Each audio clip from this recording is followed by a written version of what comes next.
Europe, Part 2. What was never meant to be known. History tells you what happened. This part is about what was hidden while it happened.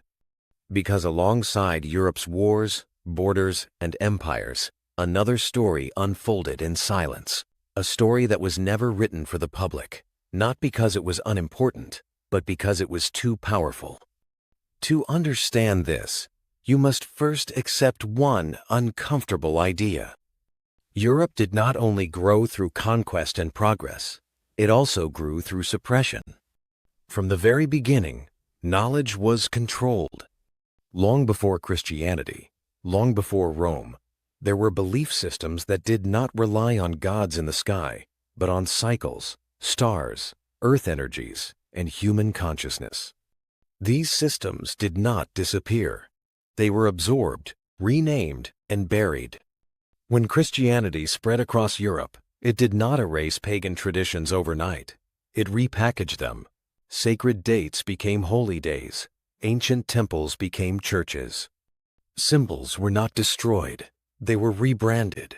This was not tolerance. It was strategy. The old systems were too deeply rooted to remove completely, so they were hidden inside the new one. But some knowledge could not be integrated. That knowledge was declared dangerous. Texts vanished. Teachers disappeared.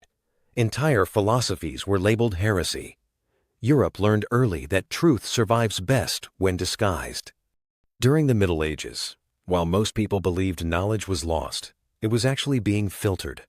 Only certain ideas were allowed to survive. Others were quietly eliminated. Curiosity became a risk. Asking the wrong question could cost your life. This created a new kind of power, not the power of armies, but the power of deciding what people are allowed to know. Secret societies did not form because people loved mystery. They formed because open knowledge became impossible. Ideas had to move underground. Symbols replaced language. Ritual replaced explanation. Those who knew learned to recognize each other without speaking. Europe became a continent where truth hid in plain sight.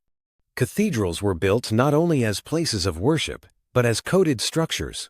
Numbers, geometry, alignments, all embedded where only a few would notice. To the masses, they were monuments of faith. To the initiated, they were libraries carved in stone. Then came the age of exploration, and with it, something even more unsettling. Europe did not just discover the world, it rewrote it. Maps were redrawn. Cultures were labeled primitive. Histories were dismissed as myths. Europe positioned itself as the center of progress, while quietly extracting knowledge, resources, and influence from everywhere it touched.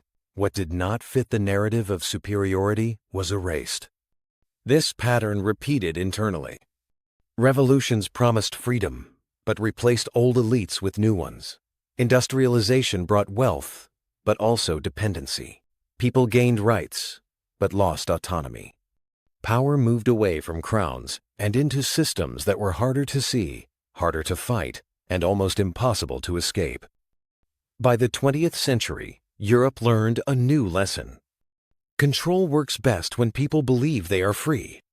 Wars no longer needed to conquer land. They needed to control memory. Entire chapters of history were simplified, sanitized, or reduced to footnotes. Some atrocities were remembered forever. Others were quietly forgotten, not by accident, but by design.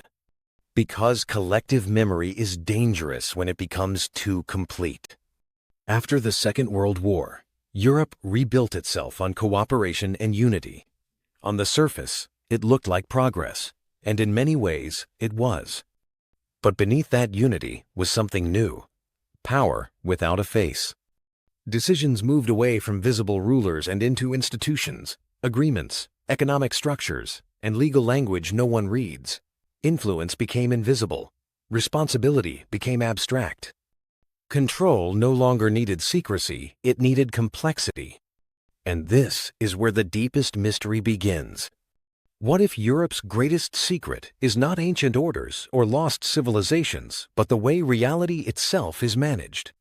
What if the most important decisions are not hidden, but simply buried under layers of distraction, comfort, and noise? People search for secrets in ruins, archives, and legends. But the most effective secrets are not locked away. They are placed directly in front of you, boring, technical, overwhelming, so no one looks twice. Europe learned something over thousands of years. You don't need to hide the truth if you can make people stop caring about it. And that may be the final, unsettling thought. Europe's history is not just a story of empires rising and falling. It is a story of who decides what is remembered, what is forgotten, and what is never questioned. The mystery is not what Europe hides. The mystery is how much of it you were trained not to see.